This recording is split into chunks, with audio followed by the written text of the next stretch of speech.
रुख करेंगे हमारे नुमाइंदे अली मेहदी की जानिब, जो कि कराची के इलाके फिरोजाबाद में मौजूद हैं। अली, आप बताइएगा कि आपके इलाके में क्या सूरत हाल है इस वक्त बारिश की, और निकासी आपके क्या इंतजाम देख रहे हैं आप?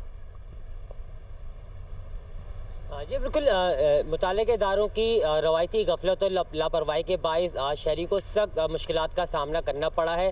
इस वक्त मैं फिरोज इलाके में मौजूद हूँ। यहाँ की सूरत हाल भी बहुत ज़्यादा ख़राब है। दीगर इलाकों की तरह शहर में पसमानदा इलाके हों या पोश इलाके हों, सभी जो हैं वो ज़ेर आप नज़र आते हैं। शहर में 4 घंटे तक होने वाली बरसात के नतीजे में सैलाबी सूरत हाल पैदा हो गई है, और जिन खदशात का इज़हार किया जा रहा था सूरत हाल उससे भी कई गुना ज़्यादा जो है वो ख़राब नज़र आती है। शहर के 7 अज़ला में तमाम अहम व मसरूफ़ शाहराएँ, छोटी बड़ी सड़कें, रिहायशी इलाके, पार्क, खेल के मैदान, कब्रस्तान, कोई मुकाम ऐसा नहीं है जो कि ना डूबा हो। कई फीट पानी अब भी जो है वो जमा है, और शहरी हज़ारों शहरी हैं जो कि घंटों से फंसे हुए हैं। शहरियों को सख्त मुश्किलात का और भारी नुकसानात का सामना करना पड़ा है।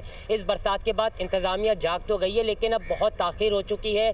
शहर में बरसात के नतीजे में सैलाबी सूरत हाल पैदा हो चुकी है, और शहरी इस वक्त जो है सख्त मुश्किलात से दो चार हैं। शहर में जितने भी बरसाती नाले हैं और जितने भी जो सीवरेज का निज़ाम है वो मुकम्मल तौर पर जो है जवाब दे चुका है। उबल पड़े हैं नदी नाले, जिसके नतीजे में सड़कें और दीगर मकामात जो है वो तालाब का मंजर पेश कर रहे हैं। शहरियों के इस वक्त जो है शहर में ट्रैफिक का निज़ाम जो है वो धर्म भरम हो चुका, और शहरियों के लिए अपनी मंजिल तक पहुँचना जो है कड़ा इम्तिहान बना हुआ है। पब्लिक ट्रांसपोर्ट हो, ऑनलाइन सर्विस हो, या लोगों की अपनी प्राइवेट गाड़ियाँ हों, वो किसी सूरत भी जो है अपनी मंजिल तक नहीं पहुँच पा रहे हैं। मिनटों का सफ़र जो है वो घंटों पर मुहित हो चुका है, और जिस तरह ठीक है, सफ़र बहुत लंबा होता जा रहा है।